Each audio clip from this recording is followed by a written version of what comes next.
Ngayon po, binasa on second reading and na-refer sa Committee on Local Government Code at saka Committee on Rules ang tatlong districting bills, ang Parliament Bill 407, 408 at 403, kung saan doon na sa committee madidiscuss itong tatlong versions na ito. Itong na-mention nga na ang isang version comes from the MILF, yung isa is from the MNLF Miswari, and yung iba naman from the members of parliament. And we are still expecting baka meron pang magfa-file na version ng parliamentary districts. Yung tatlong committee reports. Isa na rito yung committee report on the labor code at nasa period of deliberations na kami kung saan pinag-usapan yung mga tig-isang mga provisions dito at in-highlight natin doon yung mga provisions that recognizes the religious and cultural aspects ng labor code, although na-highlight din ni MP Attorney Nagib na yung kailangan mabalance natin yung karapatan ng mga empleyado versus yung capacity naman ng mga employers to handle the salaries, no, with these added benefits. Kaya importante nga yung nababalance ito. At yung kay MP Baintan naman na highlight niya rin yung ano yung added value nitong batas na ito from the existing status quo.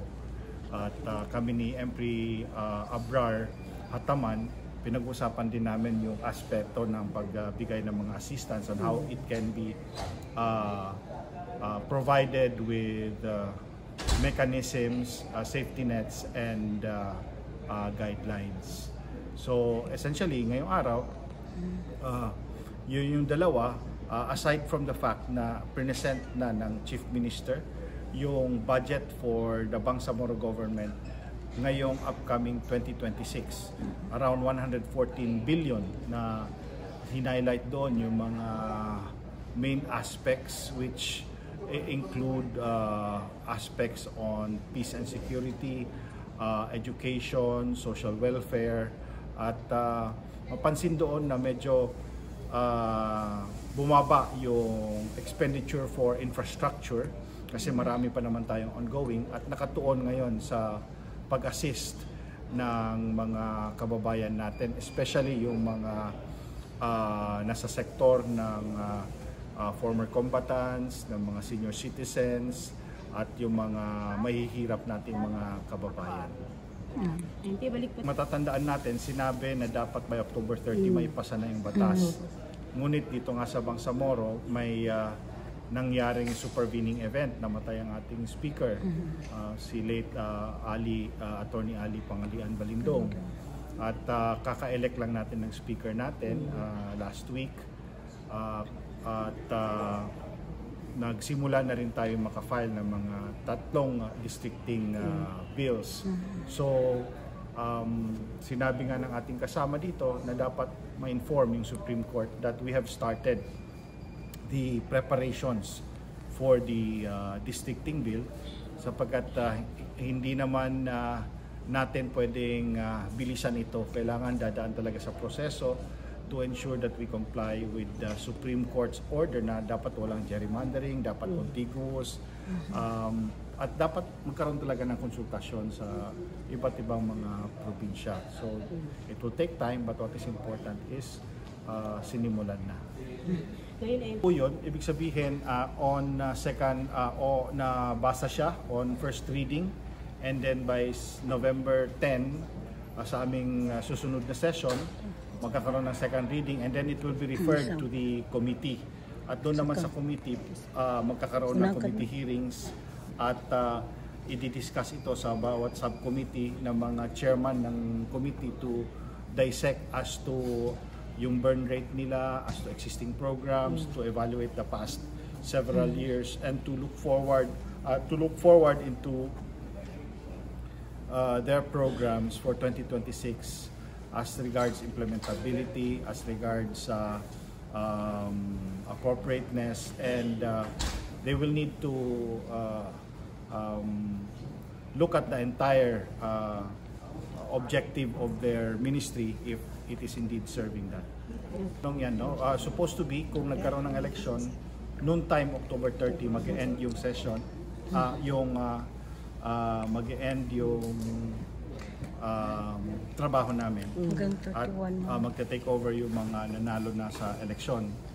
Pero hindi nga natuloy yun. But then the Office of the President came out with an advisory and opinion and statement na because of the provision in the law extending the elections, nakalagay doon that the members of parliament shall serve until the replacement would have been elected and qualified. So since wala pa naman yung replacement, we are still here to serve, but then we are always at the mercy and we serve at the pleasure of the President. So while tuloy-tuloy lang kami, we are always at the behest of the President. Anytime pwede nang mag-appoint ng bagong MPs. Medyo, I think marami nang nakapagbigay ng opinion tungkol dyan. So ipaubayan na natin yan sa ating mga elders. Ang importante yung sa amin, bilang appointed members of parliament, tinutuloy namin yung trabaho namin, which is to support, halimbawa ngayon, yung redistricting, tapos nahain na rin yung Internal Revenue Code at saka itong Labor Code. We will do what we are mandated as appointed members of parliament. Regarding po yan, we will let our elders be the one to talk about that. Sir, MP, ito pong bill number 407, 408, and 403. Ano po yung mga mechanism nito, sir? Mechanism? Wala namang mechanism yan. Puros mga districting naman yan, yung subdivision ng mga bawat district. So, depende yon sa kung ano ang final na mapapag-approvean ng parliament. At importante rin yung dialogue between the key stakeholders katulad ng MILF, yung mga governors, yung mga communities, yung mga sektor na involved. May mensahe sa kapanood, tagapakinig at tagapagbasa? Well, ang pinaka-update po ngayon is 3 na po yung naka-file na districting bill, and the parliament is doing its best to continue to fast-track the approval of the districting bill para ma-comply natin yung requirement at yung sinabi ng Supreme Court na dapat makapasa tayo noon. But then, in our dialogue with COMELEC, importante din po yung role ng Kongreso na kailangan Kongreso rin yung mag-determine kung kailan talaga yung election, kung sa 30 ba, March 30 or any other date. But as regards the Bangsamoro Transition Authority, kami po, we are doing our mandate of ensuring the passage of the districting bill. Thank you so much. Okay.